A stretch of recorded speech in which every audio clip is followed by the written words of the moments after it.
Di antara Presiden Prabowo dengan Presiden kelima Republik Indonesia, Ibu Megawati Soekarno Putri, berlangsung sangat akrab, penuh kekeluargaan dan saling banyak bercanda.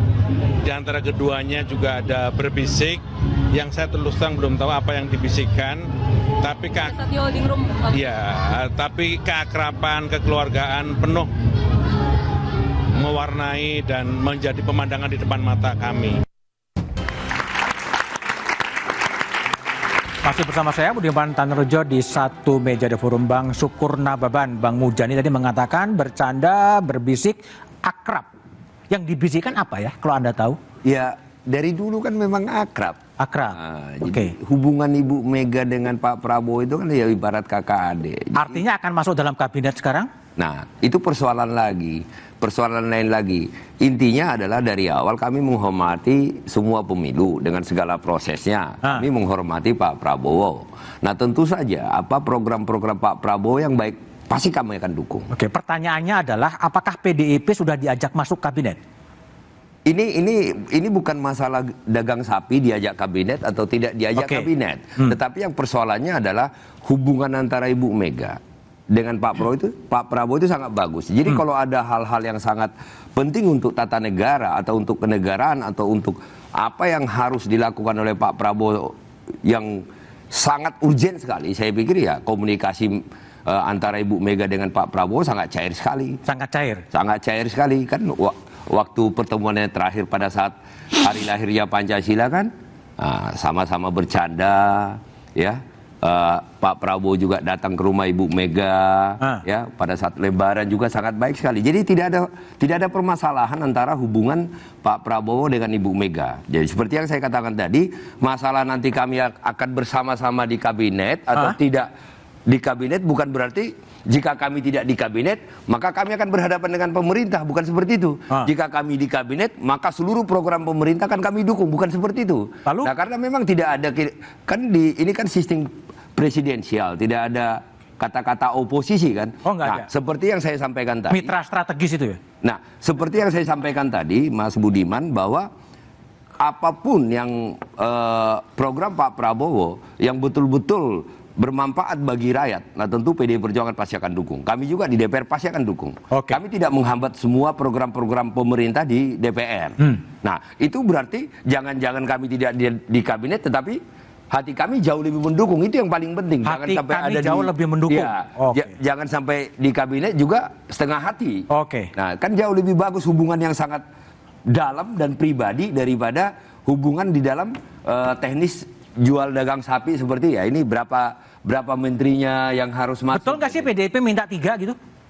Saya tidak pernah dengar. Nggak pernah dengar. Rasa-rasanya tidak mungkin ya. Nggak mungkin 3 ya. Artinya sekelas Pak Prabowo dengan Ibu Megawati pada saat bertemu, saya pikir tidak mungkin berbicara tentang berapa orang masuk kabinet seperti urusan dagang sapi lah, tidak mungkin. Baik, Kang Gunggun, gimana Anda baca pernyataan Presiden Prabowo ada Megawati, ada Gibran di situ, yang Anda baca apa sih sebetulnya? Pernyataan Presiden itu kan bersifat otoritatif dan direktif ya. Sehingga kemudian pernyataan yang disampaikan punya makna ke dalam dan keluar. Contoh misalnya dalam konteks menteri, pernyataan itu harusnya dimaknai secara otoritatif oleh para menteri. Sehingga kemudian posisi menteri betul-betul bersifat interdependen dengan presiden. Tidak ada menteri yang kalau kinerjanya buruk ya tentu harus diberhentikan atau kemudian dia mengundurkan diri. Khusus untuk Bu Mega, saya lihat kan dengan Bu Mega itu tidak ada psychological barrier ya, tidak ada hambatan dengan Pak Presiden. Dengan Pak Presiden. Yang ada dengan siapa? Nampak Bu Mega ada psychological barrier dengan Gibran, tentu dengan Pak Jokowi. Pak Jokowi. Itu kita tidak bisa. Artinya apa? Artinya memang ada perjumpaan politik yang rumit ketika misalnya Jokowi dengan Bu Mega. Tetapi menurut saya pola hubungan tingkat kebutuhan yang bersifat resiprokal, timbal balik terjadi antara Ibu Mega dengan Pak Prabowo. Kita sama-sama tahu bahwa mengelola kabinet besar ini tidak mudah, persoalan bangsa ini juga sangat luar biasa kompleks, sehingga ada kebutuhan strategis Pak Prabowo membangun komunikasi politik yang intens dan kekuatan real politik. Salah satu kekuatan politik besar di Indonesia dalam landscape politik Indonesia itu adalah PDI Perjuangan. Sehingga tentu akan ada ruang yang dalam komunikasi politik disebut ZOPA, atau Zone of Possible Agreement. Jadi membuka ruang untuk melakukan komunikasi, sifatnya bisa saja di dalamnya ada negosiasi politik. Apakah kemudian bertemu dalam kesepakatan politik, itu tentu banyak variabel. Tapi saya melihat bahwa Pak Prabowo berkehendak untuk kemudian membangun komunikasi jauh lebih intens dan produktif dalam menguatkan kabinetnya, itu saya lihat terjadi. Contoh misalnya di beberapa kesempatan Mas Bud, Pak Prabowo kan juga memberi stimulan perjumpaan-perjumpaan, seperti misalnya habis Lebaran dulu ya. Kemudian juga kemarin narasi-narasi kedekatan Pak Prabowo dengan Bu Mega itu kemudian juga diartikulasikan oleh elit-elit sekitar mereka. Dan sekarang apakah kemudian nanti berlabuh pada posisi dan sikap politik yang jauh lebih harmonis dan ada di dalam, itu menurut saya akan bergantung pada hitung-hitungan politik PDI Perjuangan, satu menjelang prakondisi Kongres, kemudian yang kedua tentu keberadaan insentif elektoral yang dihitung oleh PDI Perjuangan juga kalau menjadi bagian dari kabinet Pak Prabowo. Baik, Putri Komarudin, seandainya memang tadi analisa Gun-Gun mengatakan ini adalah upaya untuk masukkan PDIP ke dalam, posisi Golkar jadi gimana? Ya, kembali lagi kan itu sesuatu yang tentu akan dibicarakan nanti, kalaupun misalnya PDIP ingin bergabung dengan koalisi, pasti nanti akan dibicarakan oleh seluruh partai yang bergabung dalam koalisi Indonesia Maju. Jadi posisinya kita Golkar pasti akan sangat menghargai posisi partai lain, kita tidak pernah ikut campur, dan tentu kita tahu bahwa semua partai pasti punya posisi masing-masing, berada di dalam pemerintahan kah atau mau berjalan bersandingan tapi saling mengevaluasi dan juga memastikan bahwa benar-benar dikerjakan seluruh program-programnya dengan baik. Itu kan kita serahkan ke partai-partai lain. Kalau kita sekarang melihatnya dalam membangun bangsa ini, kita membutuhkan seluruh elemen masyarakat. Jadi kita sangat menghargai nanti apabila keputusannya nanti PDIP ternyata akan bergabung ke pemerintahan atau seperti apa, tentu itu kita terserahkan kepada internalnya PDI Perjuangan. Bung Adi, jadi kalau lihat konstelasi begini, sangat besar kemungkinan PDIP akan masuk. Ya, kalau soal PDIP masuk atau tidak, bagi saya ini soal waktu sebenarnya. Soal waktu ya? Soal waktu, bisa besok, bisa lusa, atau setelah Kongres. Atau sekarang udah sebetulnya. Iya, tapi bagi saya Bang, secara prinsip, kalau saya sebagai rakyat berharap PDIP tidak masuk. Tidak masuk ya? Karena kalau PDIP masuk, ini 100% kekuatan politik akan menjadi bagian dari kubu pemerintah. Itulah yang oleh Misner disebut dengan peril of presidentialism. Maka apa yang kemudian menjadi ancaman sebagai sebuah stabilitas atau the peril of stability maksud saya, itu sangat mengerikan di negara kita karena tidak akan ada check and balances. Karena dalam realitasnya begitu banyak kebijakan-kebijakan politik pemerintah, tak satu pun yang melakukan resistensi. Jadi fungsi kedewanan itu lumpuh. Ya udah lumpuh kan? Memang lumpuh.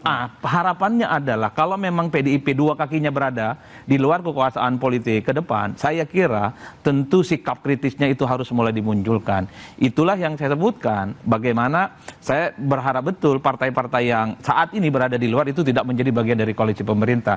Nah, yang kedua dari segi PDIP, ini dari segi kondisi politik tidak memungkinkan. Sekarang kondusif, tidak ada resistensi, tidak ada perlawanan, tidak ada oposisi dari dalam, tidak ada partai-partai yang membelot. Kalau PDIP kemudian bergabung, ini tentu tidak baik bagai sebuah kepentingan politik elektoral, karena PDIP akan disebut sama dengan partai politik yang lain, hanya sebatas ransaking, memburu kekuasaan, mendapatkan jabatan-jabatan politik, dan yang paling penting adalah kalau PDIP berada di luar kekuasaan, ini adalah untuk menjaga perasaan dan basis konstituen yang dimiliki oleh para pendukung-pendukung PDIP. Jangan sampai pendukung PDIP yang sangat loyal itu pindah dan hijrah loh di 2029 nanti. Hanya gara-gara haluan politiknya salah dikalkulasi. Saya kira di situ kepentingan elektoral ya.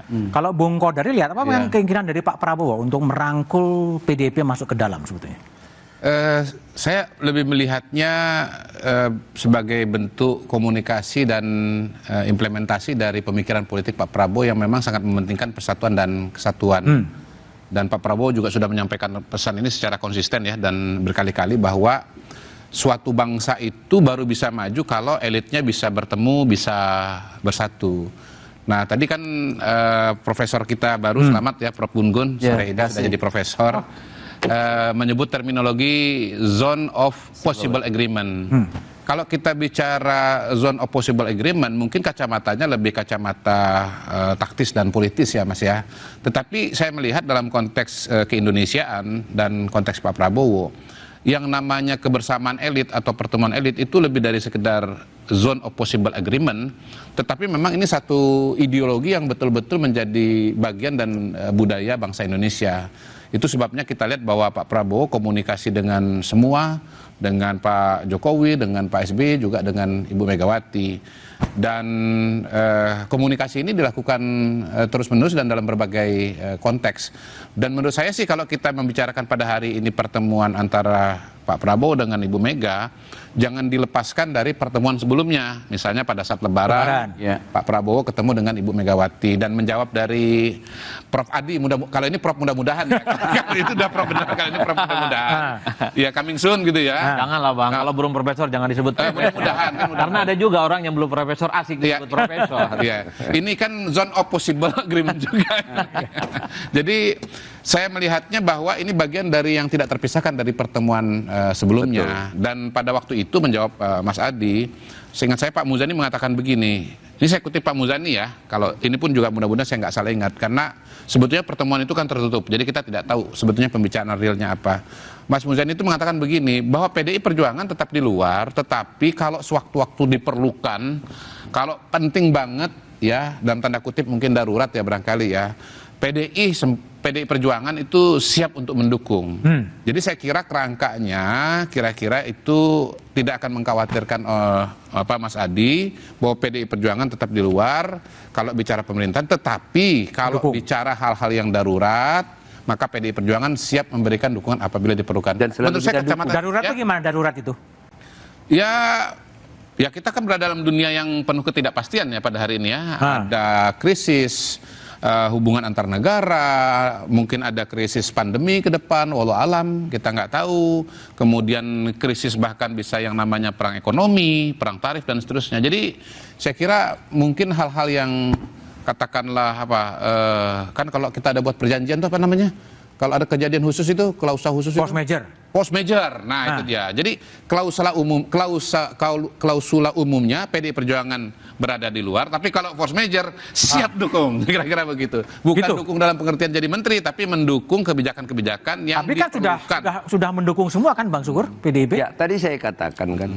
Atau tergantung penting, Kongres ya? Yang paling penting dalam sebuah hubungan itu adalah tidak ada hambatan psikologis. Itu bisa berkomunikasi dan itu jauh lebih penting daripada perjanjian politik. Perjanjian politik masih bisa dilanggar karena ada kepentingan-kepentingan kekuasaan.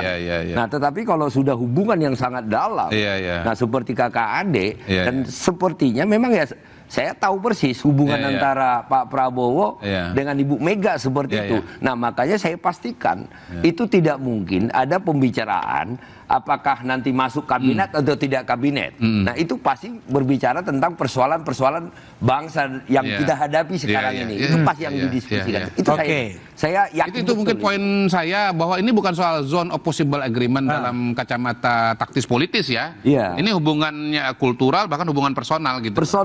Begini, pertanyaan adalah kalaulah PDIP kemudian akan masuk dalam kabinet, kemudian siapa yang bakal keluar? Kita bahas setelah jeda berikut ini.